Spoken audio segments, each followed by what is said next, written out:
Which came first, the chicken or the egg? Did the universe have a beginning, and if so, what happened before then? Where did the universe come from, and where is it going?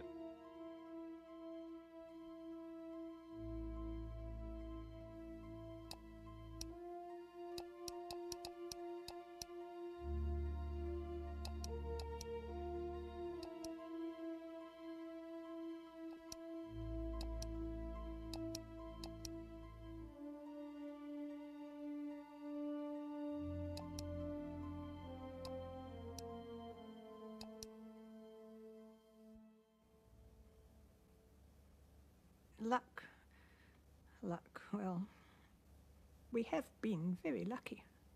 I mean, my family and Stephen and everybody. You have your disasters, but the point is that we have survived. Everybody has disasters, and yet some people disappear and are never seen again.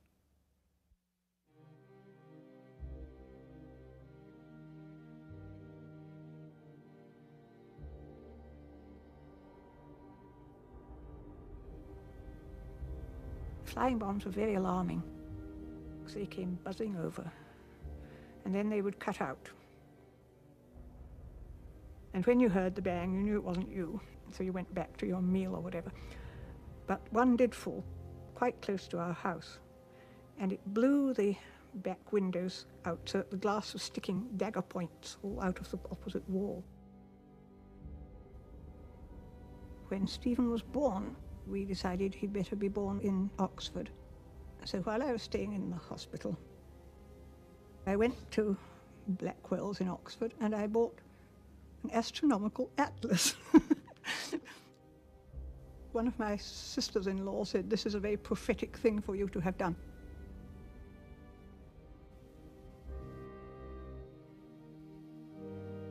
How real is time? Will it ever come to an end?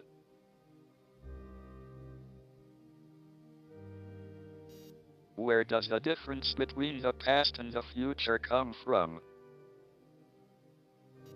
Why do we remember the past, but not the future?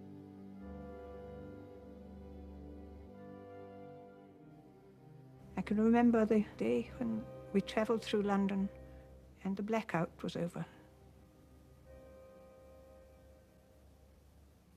And the trains, instead of being shut in by blinds, so you just travelled in a train, we were coming over one of the bridges. And all the lights, well, such lights as were left, were on in London. But it was also a completely starry night, and you could see them right all. It was beautiful.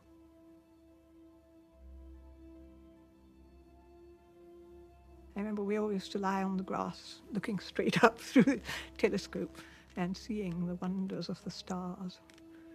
And Stephen always had a strong sense of wonder, and I could see that the stars would draw him, and further than the stars. I was born exactly 300 years after the death of Galileo.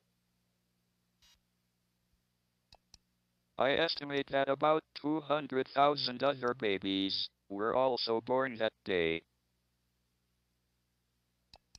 I don't know whether any of them was later interested in astronomy. My first memory is of Isabel pushing a rather antiquated carriage-built pram along North Road with Stephen and Mary in it, sort of looking very large because they had large heads and pink cheeks and they were very noticeable. They all looked different from ordinary people. I can remember visiting the Hawking home, several times. It was the sort of place where if you were invited to stay to supper, you might be allowed to have your conversation with Stephen, but the rest of the family would be sitting at the table reading a book, a behaviour which was not really approved of in my circle, but which was tolerated from the Hawkings because they were recognised to be very eccentric, highly intelligent, very clever people, but still a bit odd. My impression of the Hawking family was that they were all like that, except for Stephen, who seemed to be the only normal member of the family. Stephen used to reckon he knew, I think it was 11 ways of getting into the house, and I could only find 10 of them. I'm not sure where the other way was. On the north side of the house, there was a bicycle shed. Had a door at the front and a door at the back. Above that, there was the window into the L-shaped room. And at the front, you could get sort of round the corner onto the roof. And from that level, you could get onto the main roof. I think one of the ways Stephen could get in was on the main roof. As I say, he was a much better climber than I was. I still don't know what the 11th one was.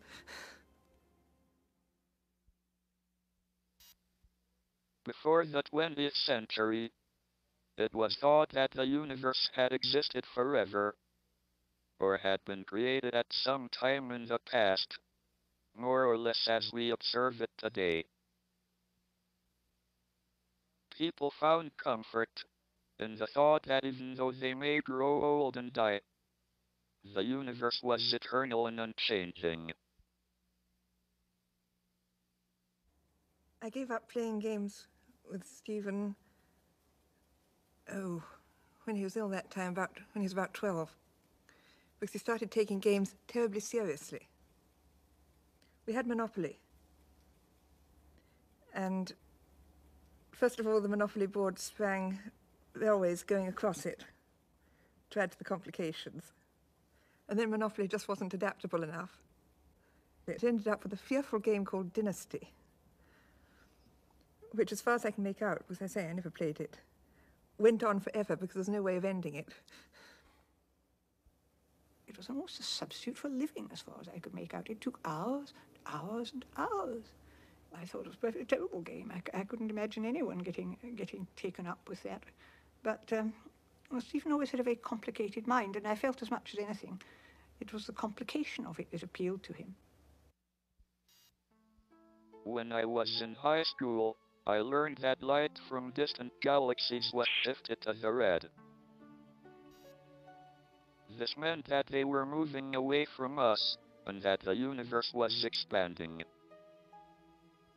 But I didn't believe it. A static universe seemed much more natural. It could have existed, and could continue to exist, forever. We were discussing the possibility of the spontaneous generation of life. And I think that Stephen made a remark which indicated not only that he'd thought of this, but he'd even also come across some calculations as to how long it might take. At that time, I think I made a comment to one of my friends, John McLenaghan. I think that Stephen will turn out to be unusually capable. I don't think I put it in quite those words, but I made some such remark to him, and he disagreed. And so we made a bet on the subject. In our childish way, we bet a bag of sweets on the issue. And incidentally, I reckon that my bet has come correct, and I think I'm entitled to payment which has not yet been made. The expansion of the universe suggested the possibility that the universe had a beginning at some time in the past. The point at which the universe may have started out became known as the Big Bang.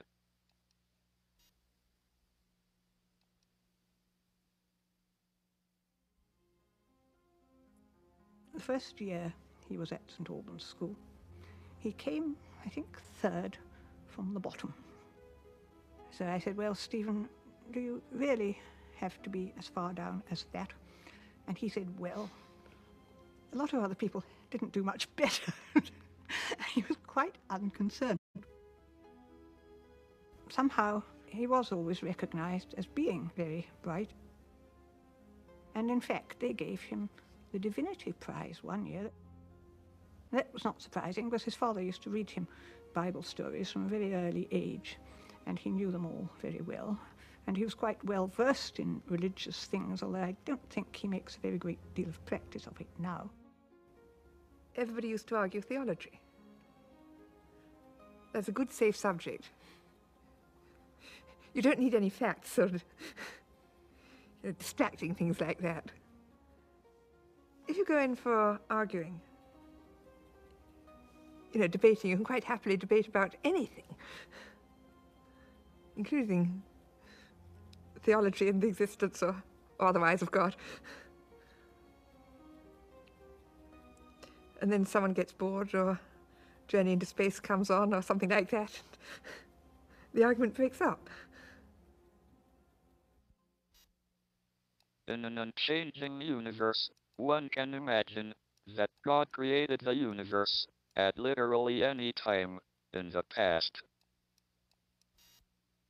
On the other hand, if the universe is expanding, there may be physical reasons why there had to be a beginning.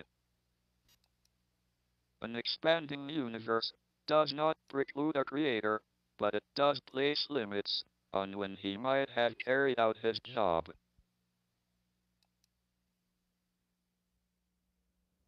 When the family went to India, it was arranged that Stephen should come and live with us for a year.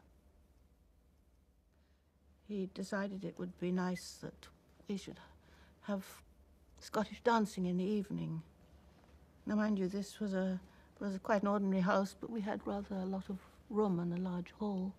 And so we bought some records and a book about what to do. And Stephen took charge. And he insisted that you put on a jacket and a tie. And then he was the master of the proceedings. And Stephen took it very seriously. But then he liked dancing, you see. There were 4 physicists in my year. Gordon Berry, Richard Bryan, Stephen, myself. I first remember Stephen on an occasion when Gordon and I went up after dinner to his room to try to find him. And Stephen was up there with a crate of beer, slowly drinking his way through it. He was only 17. He couldn't legally go into a pub. He'd gone up to Oxford ridiculously early.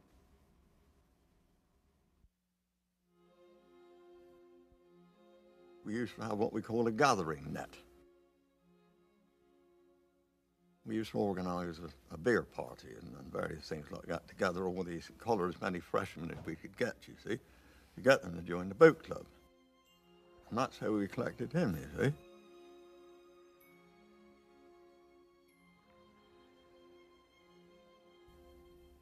But the question always to Stephen was, should we make him a cox at the first date or the second date, you see? Well, coxes can be adventurous, and some coxes can be very steady people, you see. He was rather an adventurous type. Never knew quite what he was going to do when he went out with the crew.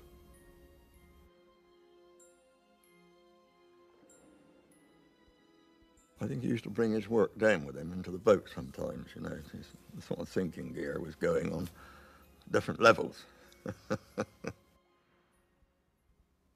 We were asked to read a chapter 10 in a book called Electricity and Magnetism by Bleeny and Bleeny, an unlikely combination, a husband and wife team. And at the end of that chapter, there are 13 questions, all of them final honours questions. I discovered very rapidly that I couldn't do any of them. Richard and I worked together for the week, and we managed to do 1.5 questions, which we felt very proud of. Gordon refused all assistance and managed to do 1 all by himself. Stephen, as always, hadn't even started. But the next morning, he went up to his rooms at 9 o'clock. And we came back about 12, maybe 12:05. And down came Stephen, and we were in the college gateway in the lodge. "Ah, Hawking," I said, "how many have you managed to do then?" "Well," he said, "I've only had time to do the first 10. And I think at that point we realised that it's not just that we weren't in the same street, we weren't on the same planet. I once calculated that I did about 1,000 hours work in the 3 years I was at Oxford, an average of an hour a day. I'm not proud of this lack of work. I'm just describing my attitude at the time. An attitude that nothing was worth making an effort for. He used to produce his work every week for tutorial, and as he never kept any notes or papers or that sort of thing, on leaving my room he would normally throw it in my wastepaper basket.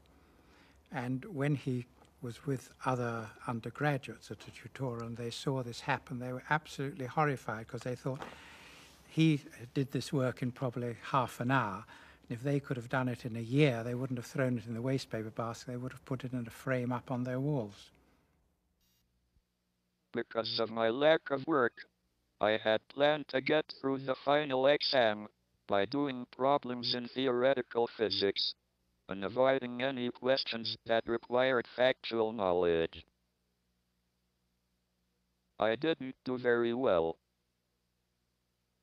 I was on the borderline between a first and second class degree, and I had to be interviewed to determine which I should get. They asked me about my future plans. I replied, if they gave me a first, I would go to Cambridge. If I only got a second, I would stay in Oxford. They gave me a first.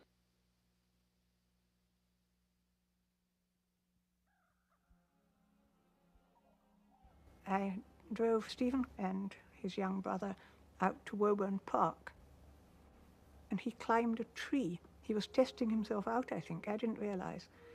And he did manage to climb a tree and to go along a branch of it and to get himself down. I think he began to notice that his hands were less useful than they had been, but he didn't tell us. UNIV has these square staircases, which are round, but they're square. It was just coming down from one of the rooms. Steve actually fell on the stairs, coming down stairs, and kind of bounced all the way down to the bottom. I don't know if he lost consciousness, but he lost his memory. We took him to either my room or someone's room. The first question, of course, was, who am I? And we told him, you're Steve Hawking. And a minute later, or right away, he would ask again, who am I? Steve Hawking. And then after a couple of minutes, he remembered that he was Steve Hawking. Then we'd say, well, do you remember going down to the bar and having a drink on Sunday night? Or do you remember coxing on the river on Monday? And his memory came back gradually until he could remember the previous day's events and then the previous hour. And then by the end of the 2 hours, he could remember everything. The question was, well, maybe, you've lost some of your mind because of this. And so Steve decided, well, I'll take the Mensa test. We said, of course you'll get into Mensa. But he came back delighted that he was able to get into Mensa, absolutely delighted.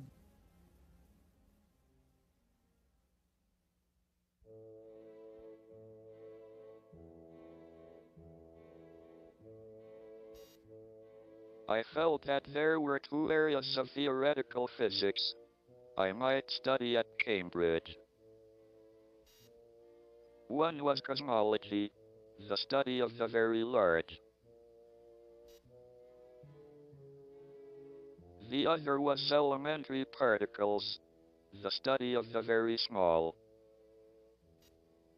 However, I thought that elementary particles were less attractive because there was no proper theory. All they could do was arrange the particles in families, like in botany. In cosmology, on the other hand, there was a well-defined theory, Einstein's general theory of relativity.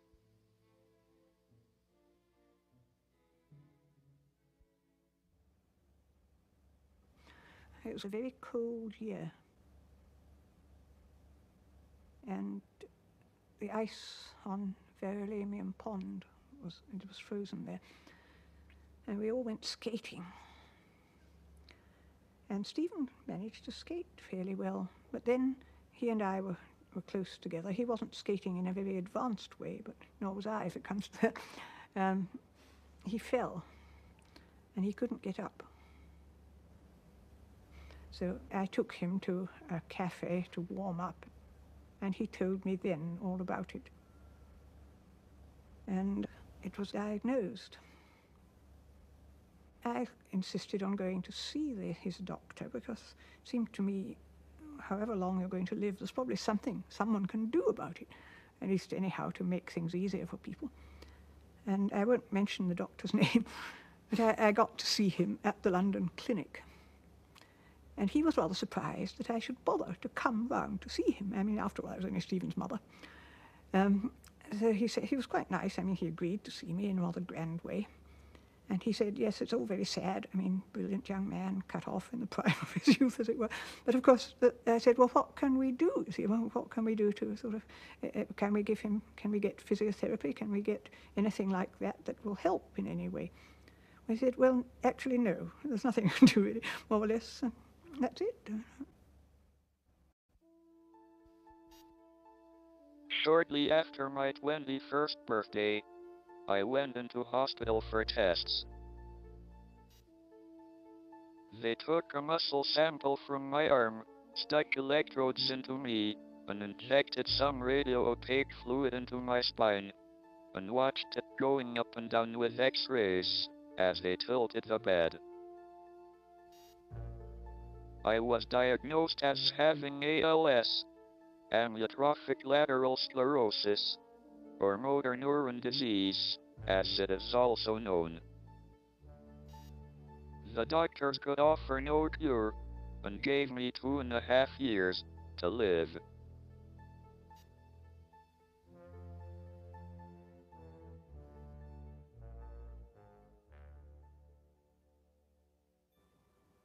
I went into the graduates' common room and looking really for someone to have lunch with.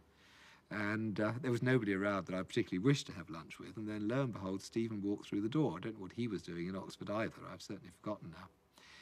And so Stephen generously went off to buy the drinks and brought them over and put them down on the table. And as he put his pint of beer down, he spilt it.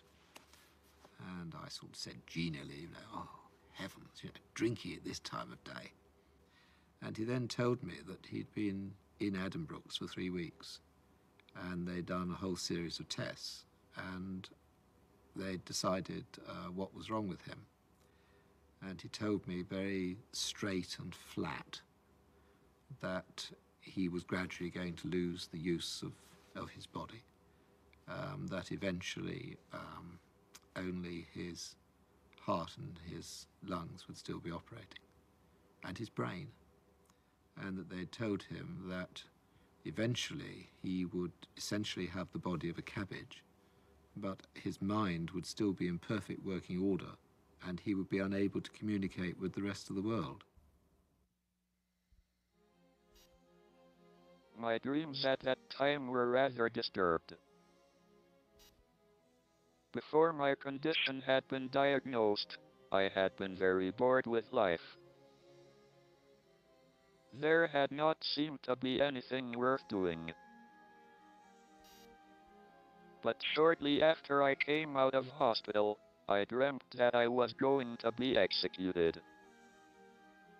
I suddenly realized that there were a lot of worthwhile things I could do if I were reprieved.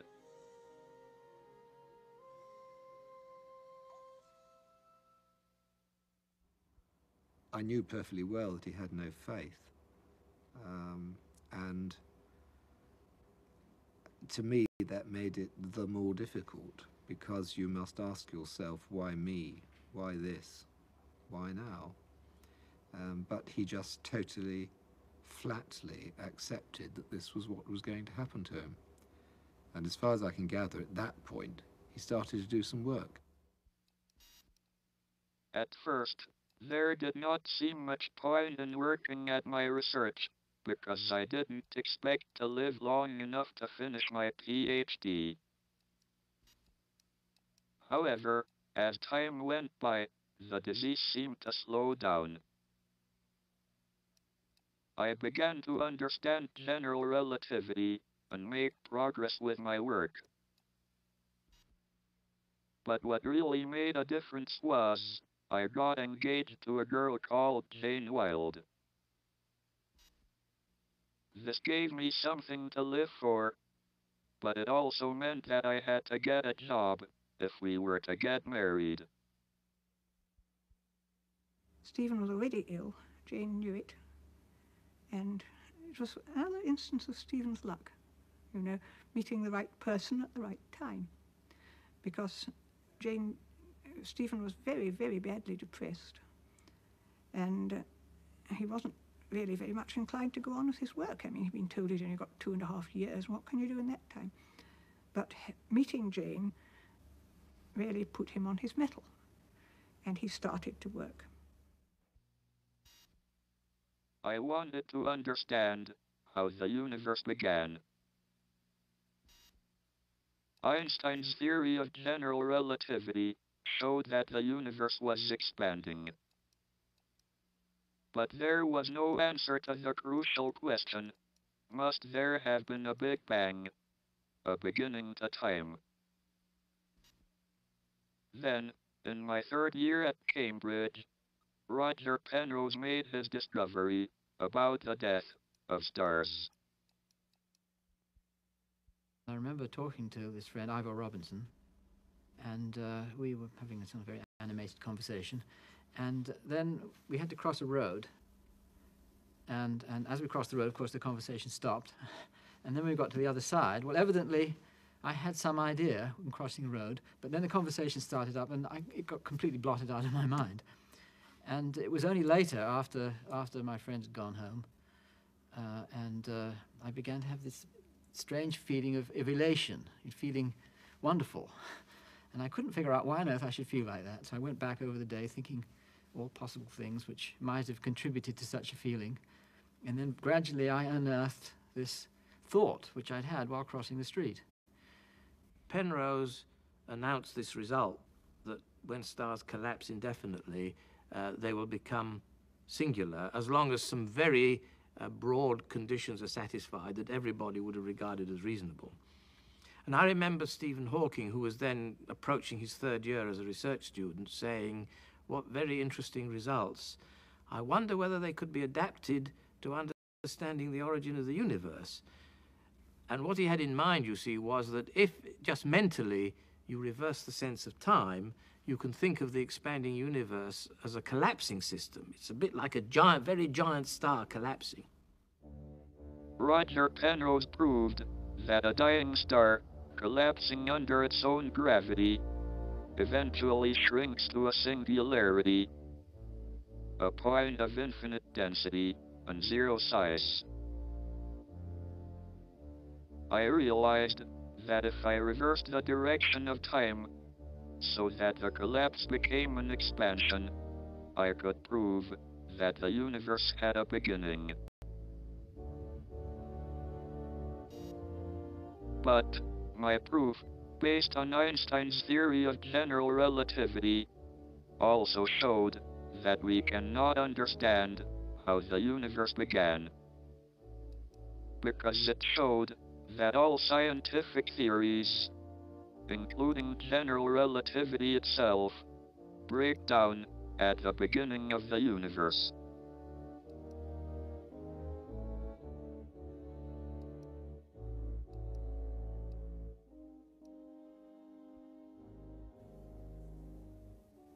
We had this meeting at the Institute of Space Physics in New York. I said, before we reach a final conclusion, we ought to throw into the pot still another object, a gravitationally completely collapsed object. Well, after you've used the phrase, a gravitationally completely collapsed object, 10 times, you conclude you've got to get a better name. So that's when I switched to the word black hole. The word black hole, which John Wheeler coined, suddenly caught on. Everybody adopted it, and from then on, people around the world, in Moscow, in America, in England, and elsewhere, could know they were speaking about the same thing. And not only that, but it suddenly, the whole range of concepts got through to the general public, and even science fiction writers all of a sudden could talk about it. Tonight, my friends, we stand on the brink of a feat unparalleled in space exploration. If the data on my returning probe ship matches my computerized calculations, I will travel where no man has dared to go. Into the black hole? In, through, and beyond. Why, that's crazy. Ha! Impossible. As the massive star contracts, its gravity becomes so strong that light can no longer escape. The region from which nothing can escape is called a black hole, and its boundary is called the event horizon. One might say of the event horizon what Dante said of the entrance to hell. Abandon all hope, ye who enter here.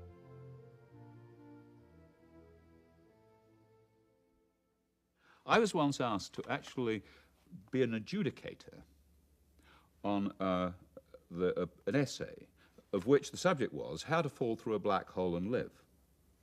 Now, the problem I had was that I wouldn't know how to give out the prize, because if I said, well, that looks like a good essay, the only real way of showing that this was right was to actually follow it, to do the experiment and fall in.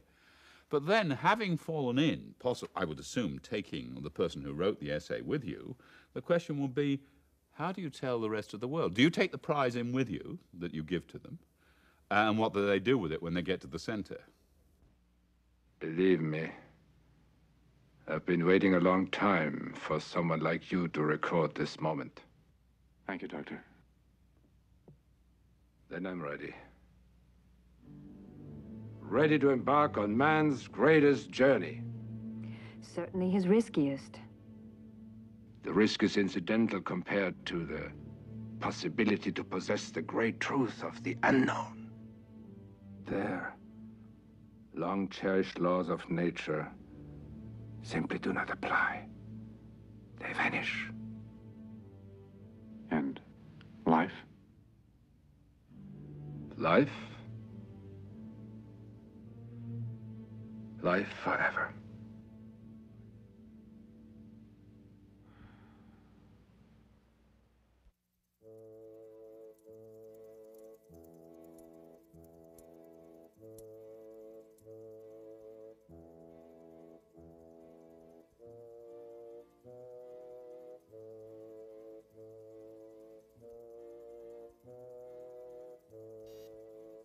If you were watching an astronaut foolhardy enough to jump into a black hole at some time on his watch, say 12 o'clock, he would cross the event horizon and enter the black hole. But no matter how long you waited, you would never see the astronaut's watch reach 12 o'clock. Instead, each second on the watch would appear to take longer and longer, until the last second before midnight would take forever. Thus, by jumping into a black hole, one could ensure that one's image lasted forever. But the picture would fade very rapidly, and grow so dim that no one could see it. as somebody disappears into a black hole, as seen from the outside, it looks as though time actually slows down, and the person becomes who's moving. At least he's thinking, he's moving, he's perhaps talking in his spaceship at a normal rate, seems to slow down and ends up by being frozen in a particular position, as seen by somebody watching him from the outside. And as seen from the outside, you never see what happens after that.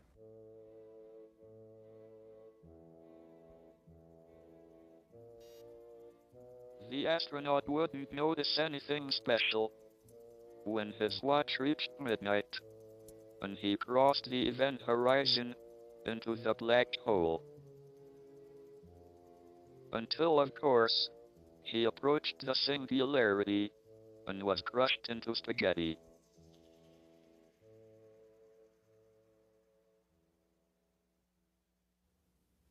One can fall through this event horizon without feeling anything, without noticing it. After about a week of falling, one begins to feel the pinch, and one extends longer and longer and gets slightly thinner. And, of course, one begins to get squeezed, until one gets very long and very thin and rather nasty. By the end of 2 weeks, one's fallen right into the center, and one is, of course, dead. Before you lose sight of the outer world, you would see things happening, and you would see them at a greater rate, so that it would look like a firework display. The frustration would be that although you would be able to see everything that happens in the future, it would be going so fast that from a scientific point of view, you would have no time to analyze it. You wouldn't be able to take it in. And eventually, things would be going off so fast, and it would be so explosive that you yourself would be destroyed by the explosion, and that would be the end. But it would be a very exciting way to end one's life. It would be the way I would choose if I had the choice. In the long history of the universe, many stars must have burned up their nuclear fuel and collapsed in on themselves. The number of black holes may be greater than the number of visible stars, which totals about 100,000 million in our galaxy alone. We also have evidence that there is a very large black hole at the center of our own galaxy.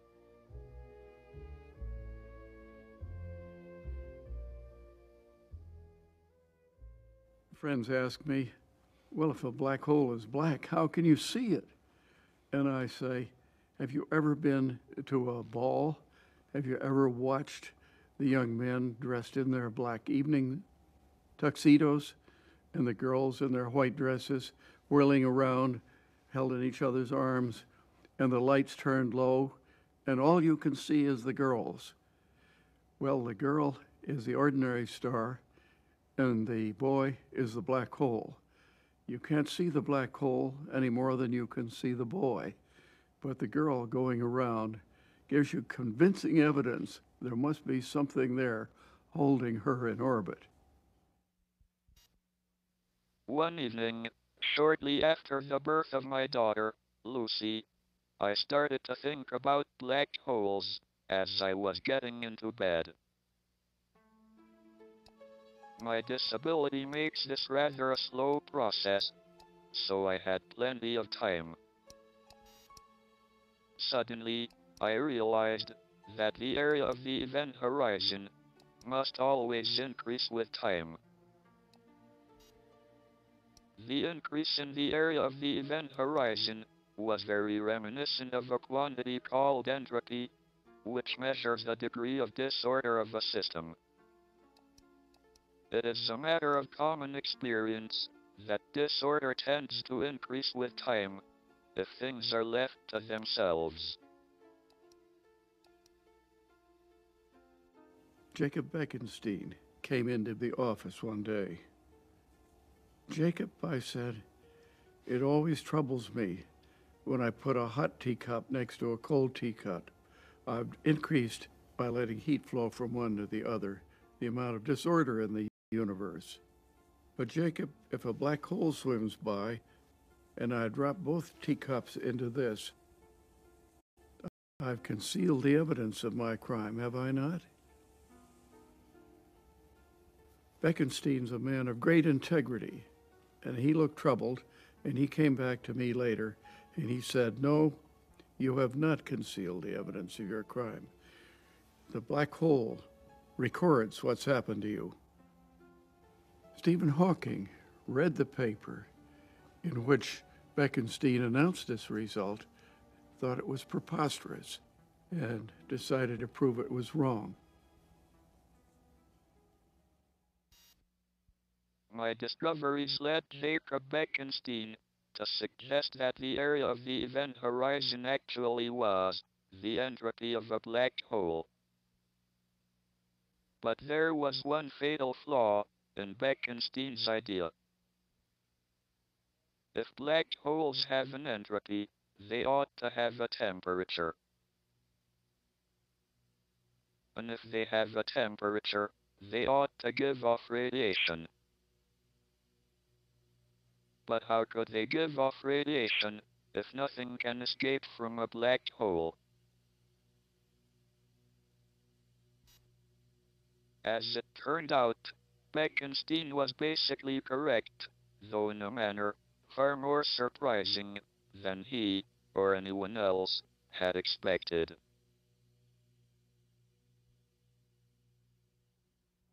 As he gradually lost the use of his hands, he had to start carefully choosing research projects that could be tackled and solved through geometrical arguments that he could do pictorially in his head. And he developed a very powerful set of tools that nobody else really had.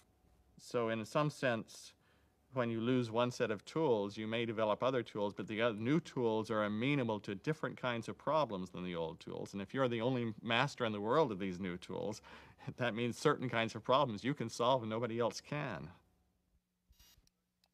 My work up to 1973 was in general relativity and was summarized in a book I wrote with George Ellis called The Large-Scale Structure of Space-Time. Even then, it was difficult for me to write things down. So I tended to think in pictures and diagrams that I could visualize in my head.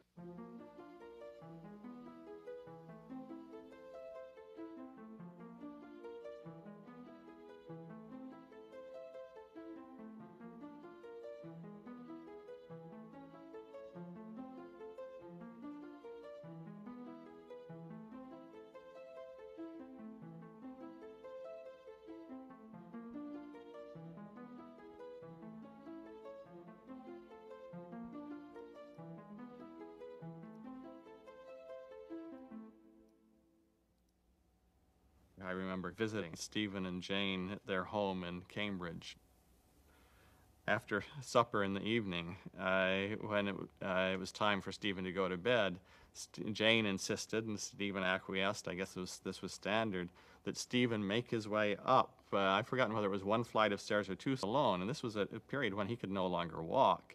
The way he got up the stairs was he grabbed hold of the pillars that support the banister and pulled himself up the stairs with the strength of his own arms, dragging himself up from the ground floor on up to the second story in a long, arduous effort. Jane explained that this was an important part of his physical therapy to maintain his coordination and strength as long as possible. At first, it was sort of heart-rending to watch what appeared to be the agony of pulling himself up the stairs until I understood it's just part of life, pulling himself up the stairs like that.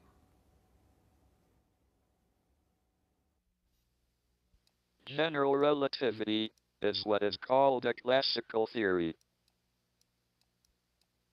It predicts a single definite path for each particle.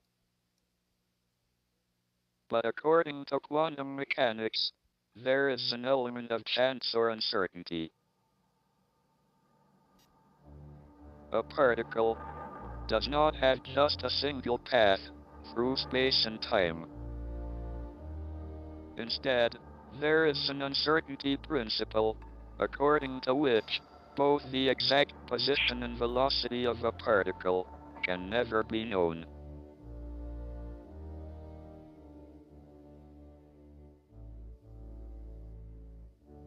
I began investigating the effect quantum mechanics might have on particles near a black hole.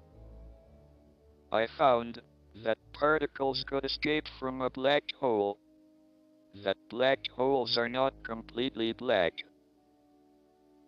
At first I didn't believe it, but when I redid the calculations, I couldn't get the effect to go away. I met Martin Rees, and he was shaking with excitement. And he said, have you heard what Stephen has discovered? Everything is different, everything is changed. I was still unsure of my discovery, so I only told a few colleagues. But word soon spread. Roger Penrose phoned up on my birthday. He was very excited and went on so long that my birthday dinner got quite cold. It was a great pity, because it was goose, which I'm very fond of. To me, it's a miracle, because it's a complicated and messy calculation. We can now do these things very much better, and it's more transparent what happens.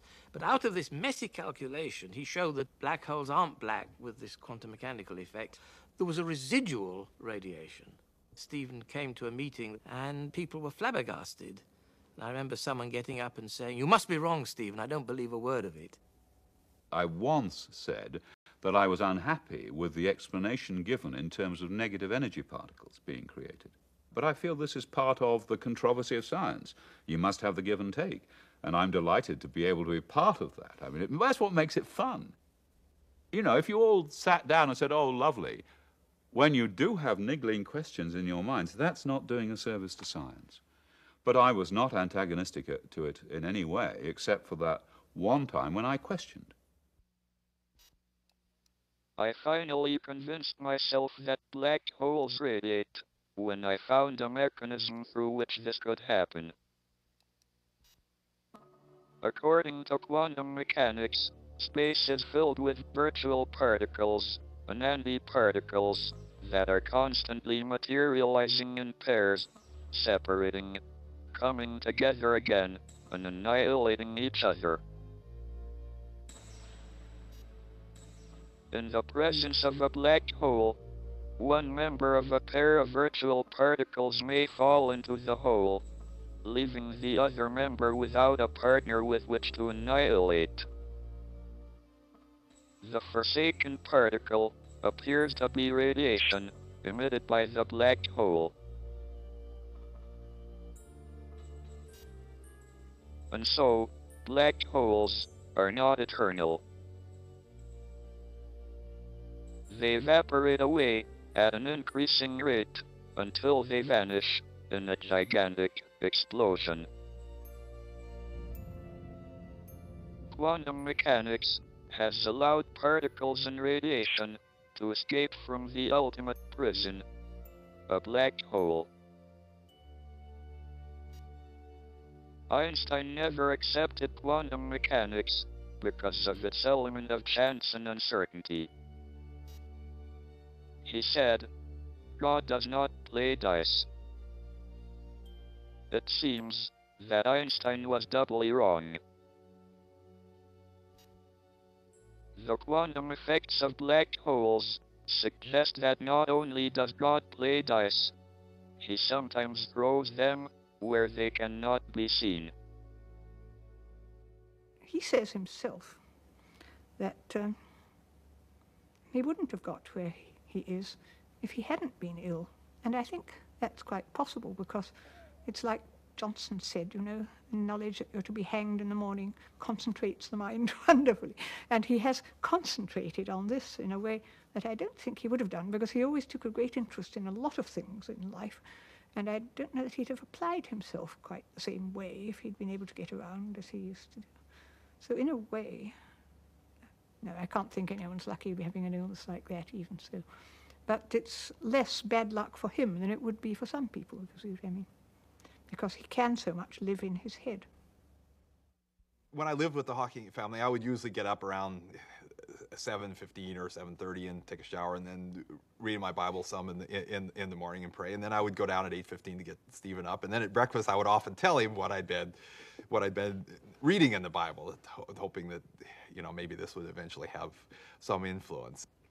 So then we would go into work, and usually we'd go in and see if there were any scientific papers that people send out. And I did discover that despite Hawking's great brilliance, he does read quite slowly. I mean, I could read about twice as fast as he.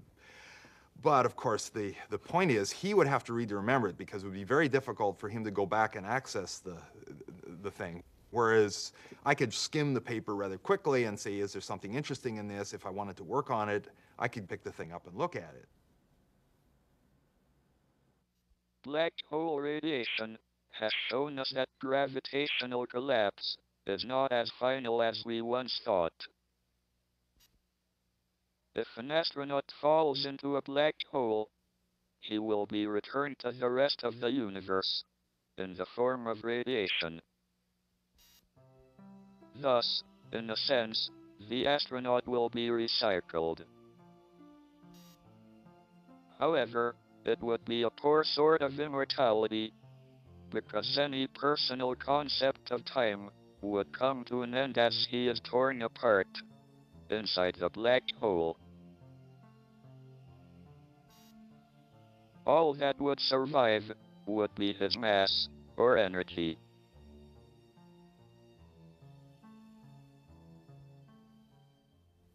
One year, the Hawkings took me along when we went to a cottage in Wales near the River Wye.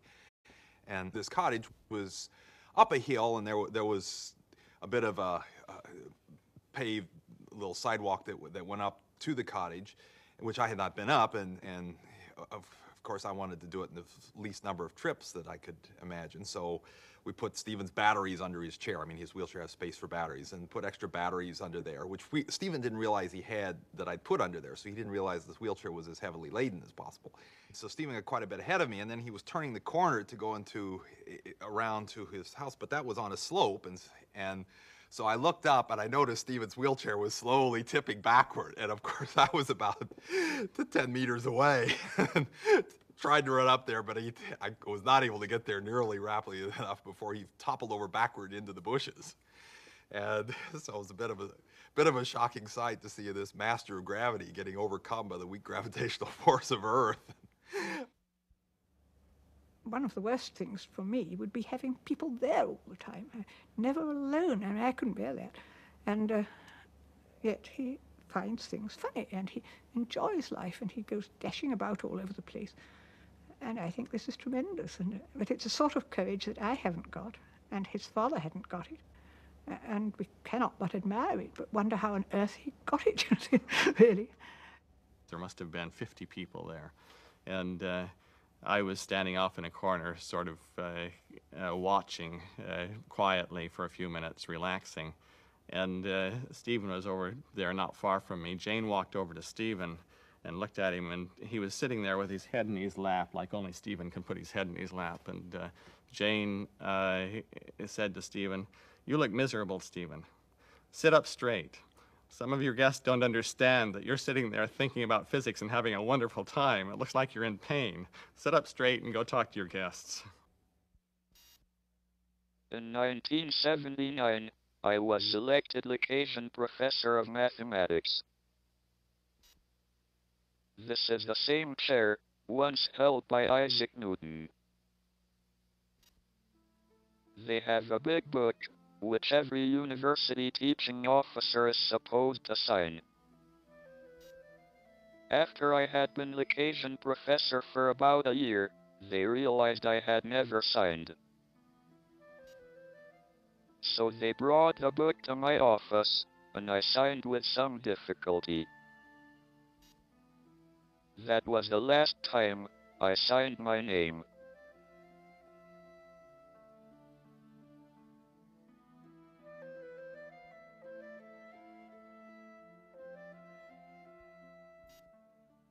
My interest in the origin and fate of the universe was reawakened when I attended a conference on cosmology in the Vatican.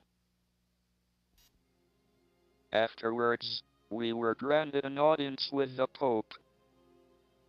He told us that it was all right to study the evolution of the universe after the Big Bang, but we should not inquire into the Big Bang itself, because that was the moment of creation, and therefore the work of God. I was glad that he did not know the subject of the talk I had just given. The possibility that the universe had no beginning, no moment of creation.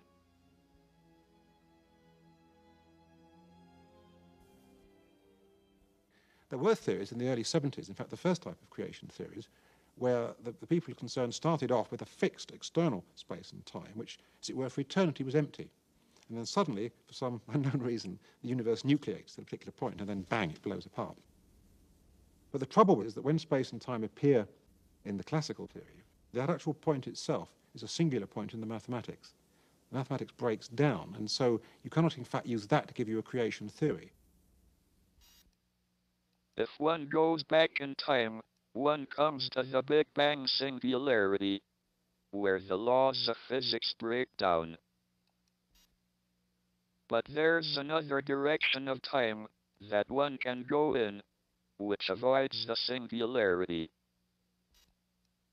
This is called the imaginary direction of time. In imaginary time, there need not be any singularities which form a beginning or end to time. When you come to imaginary time, you have this rather peculiar possibility of having a now, as it were, without necessarily having a sort of a chain of past moments. If we start where we are at the moment and start running backwards in time, as it were, then for a long time things work perfectly normally. But then as you begin to get further and further back towards what would be the origin point in the conventional real-time picture, you find that the nature of time changes, that the imaginary component becomes more and more prominent, until in the end what ought to have been the singular point in the classical theory just gets smoothed away, and you have this sort of beautiful picture, these sort of bowls. The creation of the universe is pictured as where we are now, in a smooth sort of bowl of the past, where there's no initial point, just a sort of smooth shape.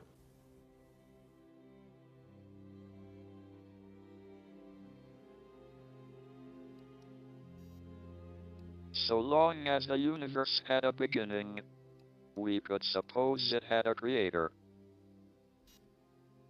But if the universe is completely self-contained, having no boundary or edge, it would neither be created nor destroyed. It would simply be. What place, then, for a creator? What we can really say is that the universe is, because it's a self-consistent mathematical structure. There's no past, because unlike the creation as a point scenario, there's nothing for it to be created in, you see. So to say it's created from nothing is actually a little bit of a misnomer. It's a misleading use of the word nothing. It's not just that there was empty space in which the universe appeared, which you might call nothing. There was literally nothing at all, because there wasn't even a creation event. You see, the use of a past tense in a verb becomes inappropriate in these theories. Unfortunately, tenses were set up when people believed in real time, of course, and we don't yet have a linguistic form to describe tenses in imaginary time. The word time was not handed down from heaven as a gift from on high. The idea of time is a word invented by man, and if it has puzzlements connected with it, whose fault is it? It's our fault. Where does the difference between the past and the future come from? The laws of science do not distinguish between the past and the future. Yet, there is a big difference between the past and future in ordinary life.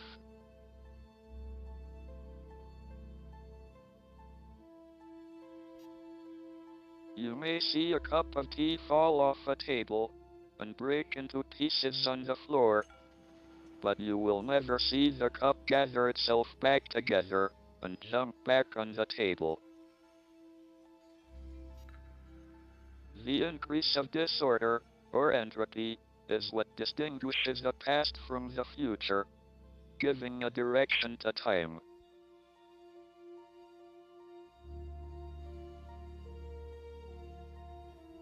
He fell ill in Switzerland. When he came back, he was on a ventilator. Because he's on a ventilator, you've got a tube down your throat and therefore you can't speak, just for that reason. For that period, which may have been a couple of months, I spent probably 1 in 2 nights, 1 in 3 nights at the hospital. Because when he was in hospital, he couldn't communicate with the nurses. I mean, it's not just like being seriously ill, but you're in a position where the nurses couldn't understand what Stephen wanted. If Stephen was uncomfortable, they couldn't tell why.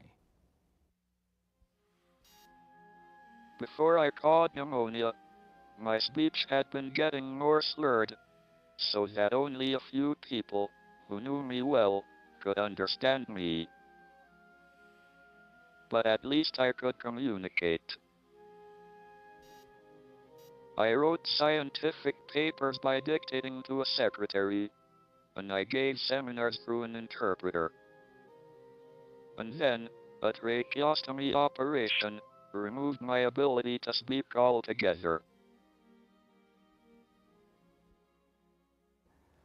After a long time, well, it seemed like a long time, somebody came up with this brilliant gadget. They didn't have it at the Cambridge Hospital.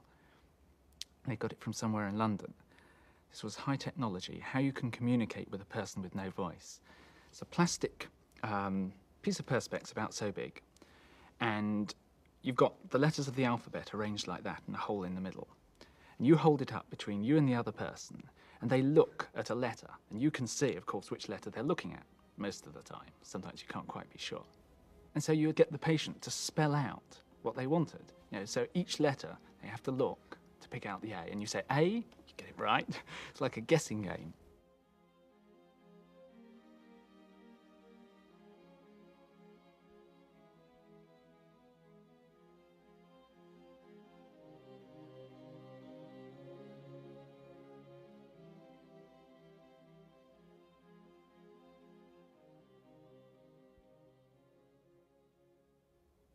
Stephen wasn't willing to accept that he wasn't going to speak again. And he thought that he would be giving in by trying to find a method of communicating other than speech. And I remember I went in one evening, and this was the first time that he asked to be gotten out of bed to use the computer. Sometimes they would sit him up so that he wasn't lying in the bed all the time, as you do with a patient. But this time when I turned up, he asked the nurse, could he be gotten out of bed? So he could use the computer, and he did. And I remember the first thing he typed on there, after saying hello, Stephen's always very polite about things like that, was, will you help me finish my book?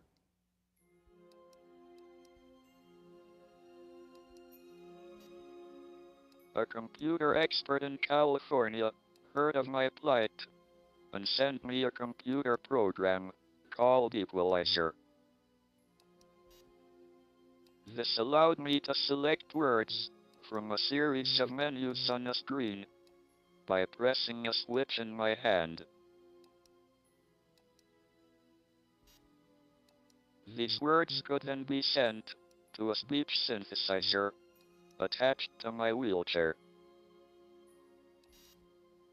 Much to my surprise, I found I was able to communicate much better than before. When eventually